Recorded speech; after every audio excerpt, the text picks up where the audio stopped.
It's been a little while since we have featured Mimighoul on this channel, and I recently played with my Mimighoul deck against one of my friends because clearly I hate my friends, and I really enjoyed playing it. He didn't enjoy it so much, but I really enjoyed playing with this deck, and it's had a couple of changes here and there since the last time that I featured the deck on the channel, so I thought, wait, let's bring the deck back to the channel. I love Mimighoul. I'm a big fan of my sort of old school Japanese RPGs where you go crawling through a dungeon and finding chests that turn out to be mimics and stuff like that.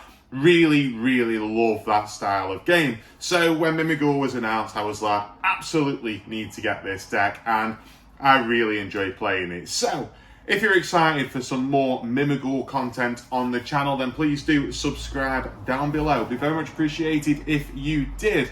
Without further ado, let's get on into our Mimighoul deck profile.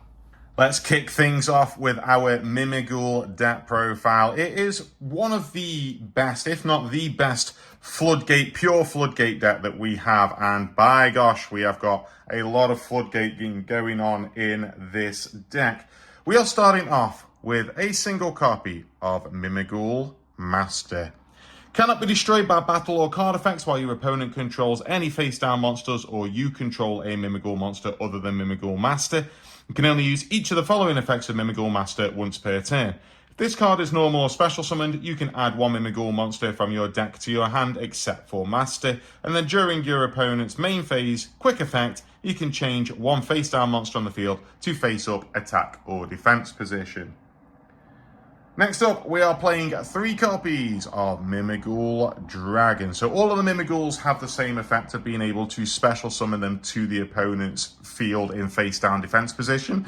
But then when they get flipped up, they have extra effects. So Mimighoul Dragon has the effect of flip effect. If it is in the main phase, apply these effects in sequence. Destroy all face-up monsters you control except for Mimighoul monsters and give control of this card to your opponent. And then during your main phase, you can special summon this card from your hand to your opponent's field in face-down defense position. If this card is normal or special summoned, you can add one Mimighoul spell or trap from your deck to your hand. You can only use each effect of Mimighoul Dragon once per turn. Next up, we are playing 3 copies of Mimighoul Archfiend. Flip effect. If it is the main phase, applies these effects in sequence. Your opponent draws 1 card. You send 1 card from your hand to the graveyard, and you give control of this card to your opponent. During your main phase, you can special summon this card from your hand to your opponent's side of the field in face-down defense position. If this card is normal or special summoned, you can change one face-down monster on the field to face-up, attack, or defense position. You can only use each effect of Mimighoul Archfiend once per turn.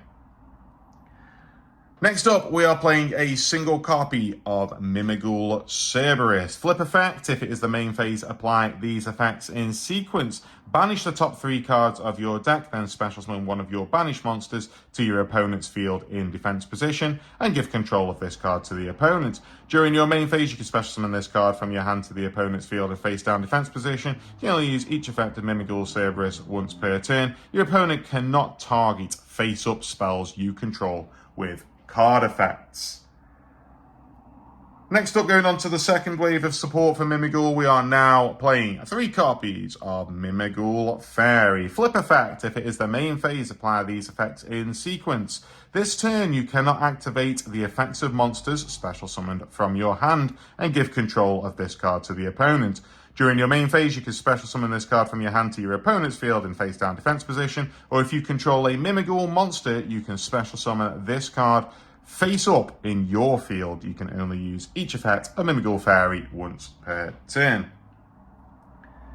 Next up, we are playing 2 copies of Mimighoul Slime. Flip effect. If it is the main phase, apply these effects in sequence. Your opponent can special summon one Mimighoul monster from their deck to their field. Give control of this card to your opponent. During your main phase, you can special summon this card from your hand to your opponent's field in face-down defense position, or if your opponent controls more monsters than you do, you can special summon this card face-up on your field. You can only use each effect of Mimighoul Slime once per turn. And finally, for the Mimighouls, we are playing a single copy of Mimighoul Armor. Flip effect. If it is the main phase, apply these effects in sequence. This turn, Mimighoul monsters cannot be destroyed by battle. Give control of this card to your opponent.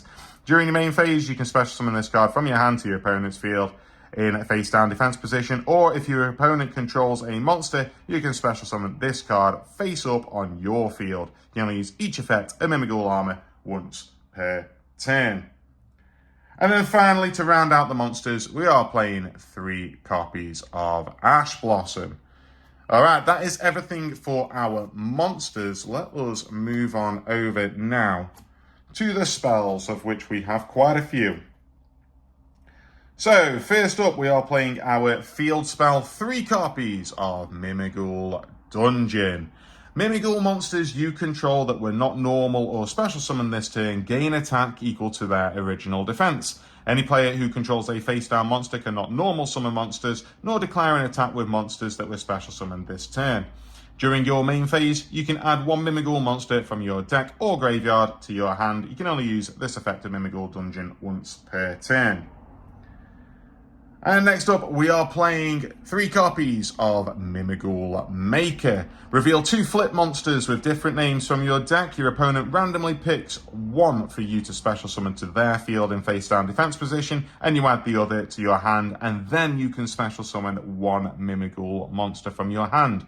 If your opponent special summons a monster, except during the damage step, you can banish this card from your graveyard, then target 1 face-down monster your opponent controls and change it to face-up attack or defense position. You can only use 1 Mimighoul Maker effect per turn, and only once that turn.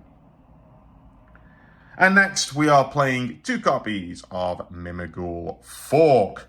Target 1 face-down monster your opponent controls. Your opponent chooses one of the following effects and you apply that effect. Change it to face-up attack or defense position, or send it to the graveyard, then its owner draws 2 cards. You can banish this card from your graveyard, add 1 Mimighoul Fork from your deck to your hand. You can only use each effect of Mimighoul Fork once per turn.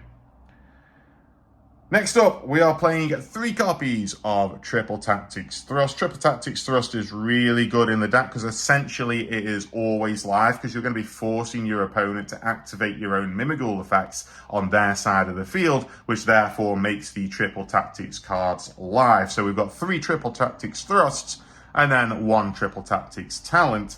And then we've also got the ability of being able to search for Harpy's Feather Duster off the Triple Tactics Thrust, as well as being able to search for our makers. So lots of things that you can do with the Triple Tactics cards.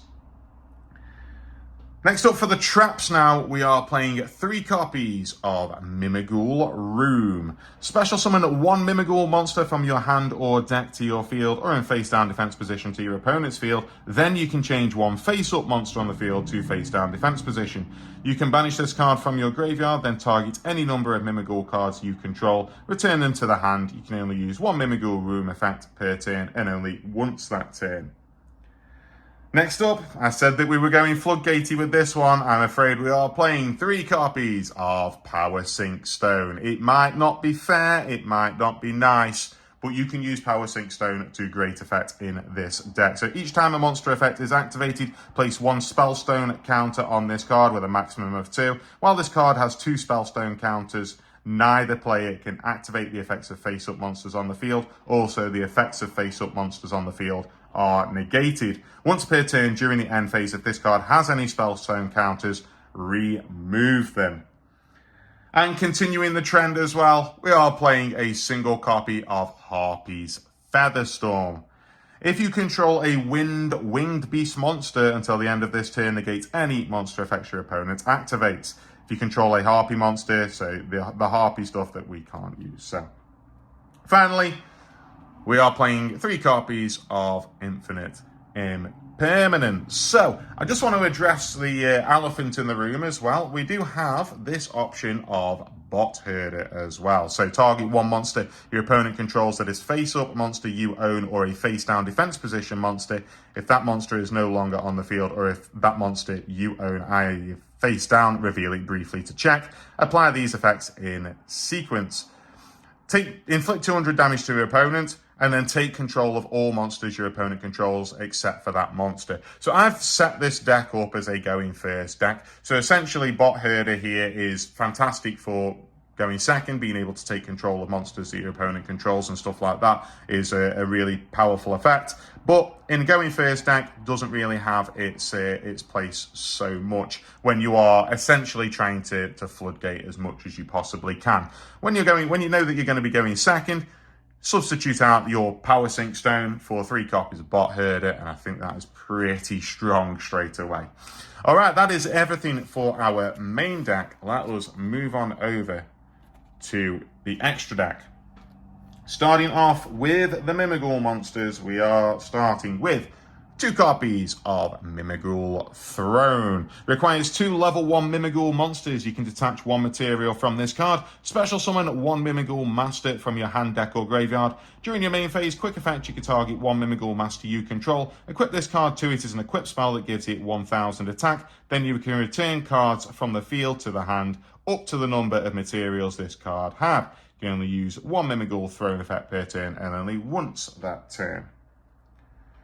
Next up, we are playing 2 copies of Giant Mimighoul. Requires 2 level 1 monsters. Your non-Xyz Mimighoul monsters can attack directly while your opponent controls a face-down monster.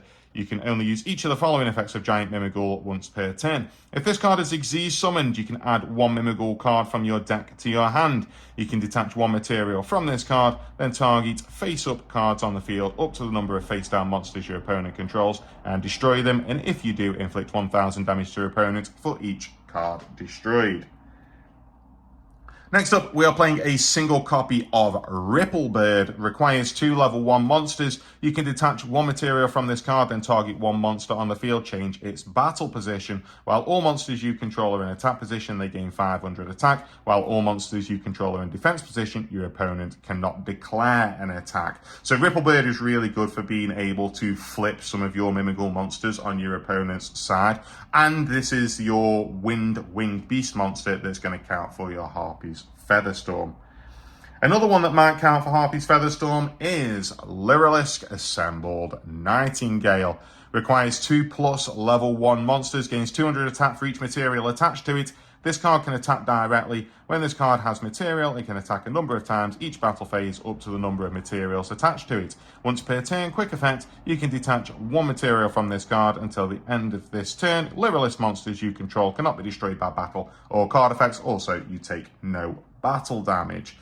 And Lyrilisk Assembled Nightingale is really important for being able to step up into our Downed Magician, which you can summon during your main phase 2. You can also Xyz summon this card by using a rank 3 or lower Xyz monster you control as material. Transfer its materials to this card. This card gains 200 attack for each material attached to it. If this card attacks a defense position monster, inflict piercing battle damage. If this card battles, ask the damage calculation, detach 1 material from this card. And then, of course, we can step up into a Divine Arsenal AA Zeus Sky Thunder, which then will have more materials on it. It's going to have 4 materials on that card when you step up into it. All right, onto the links now. We are starting off with a single copy of Link Karibo, a single copy of Relinquished Anima, 1 copy of IP Masquerena, 1 copy of SP Little Knight, 1 copy of Ozza the Earth Charmer Immovable, 1 access code Talker, and finally 1 Underworld Goddess of the Closed World. That is everything for our Mimighoul deck profile. I hope that you enjoy playing Mimighoul. Your opponents won't. I fully admit that your opponents won't enjoy playing Mimighoul, but it is a really, really strong deck. And if you like the lore of mimics and everything like that, then it is a fun deck to be able to play. But with that, thank you very much for watching, everybody. Please do subscribe to the channel. It helps me out immensely if you do. And I will see you next time.